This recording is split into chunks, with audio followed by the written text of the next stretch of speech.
नमस्कार। Agree metre में आपका बहुत बहुत स्वागत है। मैं हूं हर्ष शर्मा। आज के एग्री मीटर में हम एग्री कमोडिटी से जुड़े अहम अपडेट लेकर हाजिर हैं।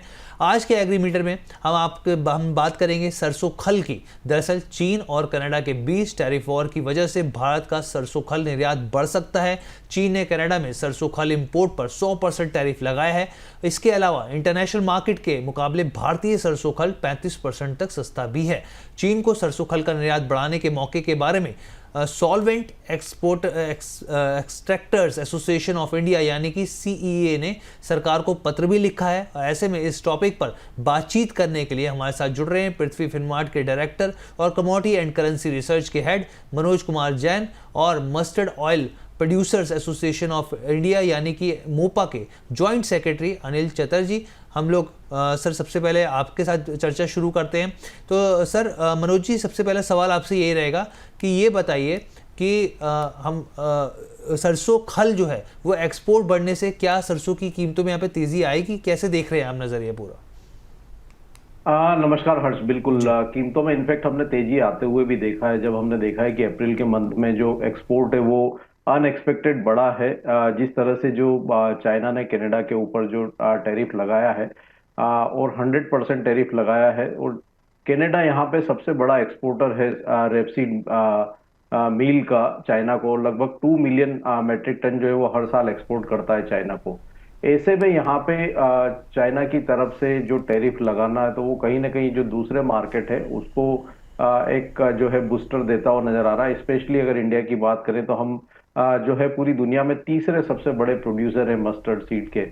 तो निश्चित रूप से ये एक बहुत बड़ा जो है हम कह सकते हैं कि फायदा यहाँ पे भारत के संदर्भ में देखने को मिलेगा, और निश्चित रूप से जो मस्टर्ड के जो फार्मर्स हैं उनको भी इसका फायदा मिलेगा। कीमतों में हमने एक अच्छी बढ़त देखी, और ऐसे में अगर चाइना मस्टर्ड मील का इंपोर्ट यहाँ से इंडिया से बढ़ाता है तो निश्चित रूप से यहाँ पे कीमतों में बढ़ोतरी भी देखने को मिलेगी, और ओवरऑल इंडस्ट्री के लिए एक अच्छा मूव जो है आने वाले समय में देखने को मिल सकता है। ठीक है। अनिल जी, आपसे भी यही सवाल है सर, क्योंकि सरसों खल एक्सपोर्ट बढ़ने से आपको क्या लगता है कि सरसों की कीमतों में क्या किस तरह की तेजी संभव है, संभावना देख रहे हैं आप इसकी? नमस्कार। मेरा मानना यह है कि DDGS की वजह से हमारे यहाँ पे मस्टर्ड और सोया मिल की पोजीशन बहुत ज्यादा खराब हो गई थी। अचानक अप्रैल में एक चाइना की डिमांड आई, वहां से DOC पोर्ट पे 14,000 के भाव थे, वो 17,000 के भाव बने, और अभी एक बार के लिए हल्की सी डिमांड कम है, वो 17,000 वाले भाव 16,000 रुपया है। रही बात सरसों में तेजी आएगी, सरसों बेस जो है सरसों ऑयल बेस आइटम है, सरसों DOC बेस आइटम नहीं है। सोया सीड जो है वो DOC बेस आइटम है, वो ऑयल बेस आइटम नहीं है। तो आपने देखा होगा सबसे ऊपर पाम चल रहा था, सेकंड पे सोया चल रहा था, थर्ड पे मस्टर्ड चल रहा था। पिछले 20 दिन में पाम में 10 रुपए किलो की गिरावट आई है, सोया ऑयल में 7 रुपए किलो की गिरावट आई है, मस्टर्ड में 4 रुपए किलो की गिरावट आई है। तो ऐसा नहीं है कि इसमें कोई अलग से तेजी देखने को मिलेगी। मुझे लगता है कि तेल में तेजी इसमें देखने को नहीं मिलेगी, और DOC में जैसा कि डिमांड बढ़ेगी, एक्सपोर्ट का ये अवसर अपने को उठाना चाहिए, इसका लाभ उठाना चाहिए, और DOC अगर एक्सपोर्ट होती है तो मस्टर्ड मील की वजह से मस्टर्ड टिकी रहेगी, तेजी का कोई माहौल इसमें नहीं बनता है। ठीक है सर। अब मनोज जी से मैं सवाल पूछता हूँ अगला। मनोज जी, एक चीज़ समझाइए कि सरसों की डिमांड को लेकर बाजार की मौजूदा स्थिति क्या दिख रही है आपको? क्योंकि सप्लाई को देखें तो यहाँ पर फिलहाल कुछ ज़्यादा स्थिति उस तरह की देखने को मिल नहीं रही है। आपका क्या मानना है? देखिए, बिल्कुल यहाँ पे चटर्जी ने जैसा बताया कि यहाँ पे जो है DDGS के चलते ना सिर्फ सरसों का बल्कि सोया का मार्केट भी जो है हम कह सकते हैं कि काफी डिसअपॉइंटमेंट झेल रहा पिछले काफी समय से। और ऐसे में यहाँ पे अगर ये मील एक्सपोर्ट का एक नया मार्केट ओपन होता है तो निश्चित रूप से यहाँ पे कीमतों को सपोर्ट करेगा। सोया बीन के जो मार्केट है वो वहां पे भी हमने थोड़ा सुधार आते हुए देखा था, लेकिन मस्टर्ड में जिस तरह से मील की डिमांड आई है तो उसके चलते यहाँ पे बूस्टअप जो है मार्केट को मिलता हुआ दिख रहा है। जैसा कि चटर्जी ने भी बताया कि ये ऑयल वाली मार्केट, ऑयल के ऊपर जो है कीमतें यहाँ पे निर्भर करती है मस्टर्ड की, और यहाँ पे कंटेंट जो है ऑयल का ज्यादा होता है, मील का कम होता है। लेकिन ऐसे में अगर मील की डिमांड यहाँ पे बेहतर होती है, क्योंकि चाइना एक बड़ा इंपोर्टर है जो कनाडा से 2 मिलियन मेट्रिक टन से ज्यादा इंपोर्ट करता है, तो ऐसे में अगर भारत से मील का एक्सपोर्ट अगर बढ़ता है तो निश्चित रूप से वो कीमतों को सपोर्ट करेगा। कीमतें ऑलरेडी हम देख रहे हैं कि 6,000-6,200 के रेंज में बनी हुई है, और यहाँ पे ऐसे में अगर मील का एक्सपोर्ट बढ़ता है तो कुछ और सुधार की गुंजाइश यहाँ पे देखने को मिलेगी। ठीक है सर।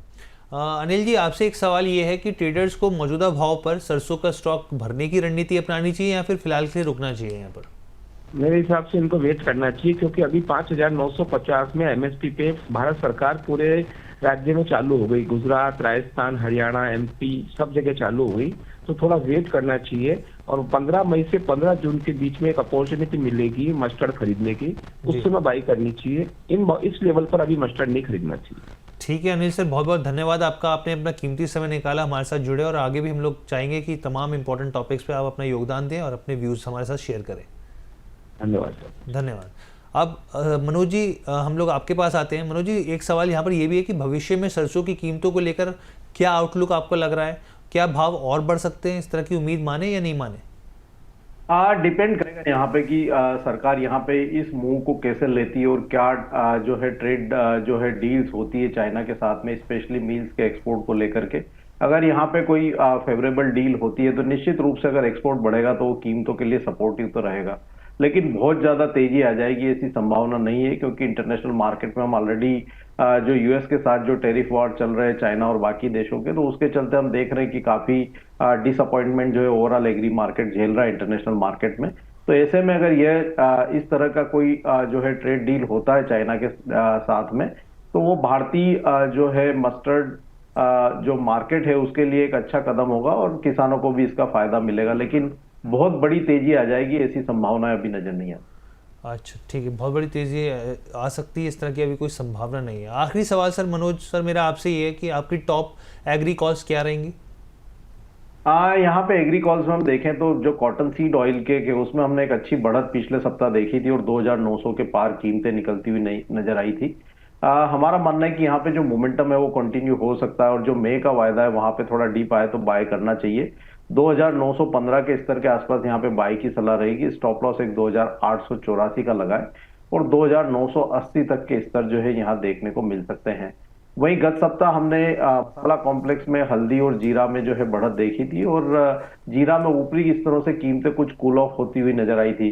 तो यहाँ पे अगर थोड़ा डीप आता है मई वायदा में 23,950 के 850 के आसपास, तो वहां पे बाई की सलाह रहेगी। स्टॉप लॉस एक 23,640 का लगाए और लक्ष्य ऊपर में 24,300 तक के फिर एक बार देखने को मिल सकते हैं। जो बाइंग का लेवल होगा वो 23,850 रहे। ठीक है, हम लोग अपने व्यूअर्स के लिए एक बार रिपीट कर देते हैं पृथ्वी फिनमार्ट की तरफ से क्या सलाह दी जा रही है।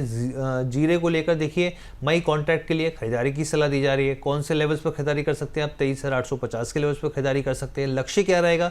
24,300 का लक्ष्य रह सकता है। स्टॉप लॉस 23,640 का यहाँ पे स्टॉप लॉस आपको लगाना है, स्ट्रिक्ट स्टॉप लॉस लगाना है। इसके अलावा दूसरी कमोडिटी कौन सी है हम लोग अपने व्यूअर्स को बता देते हैं यहाँ पर, ताकि वो भी यहाँ पे समझ सके किस तरीके से यहाँ पे इंपॉर्टेंट लेवल्स है जहाँ पर ध्यान देना चाहिए। कॉटन सीड ऑयल केक की अगर हम लोग बात करें यहाँ पर, तो मई कॉन्ट्रैक्ट के लिए यहाँ पर भी खरीदारी की सलाह दी जा रही है। लेवल्स जो हैं यहाँ पर आप देखिए 2,915 के लेवल्स हैं, यहाँ पर खरीदारी कर सकते हैं इस लेवल पे।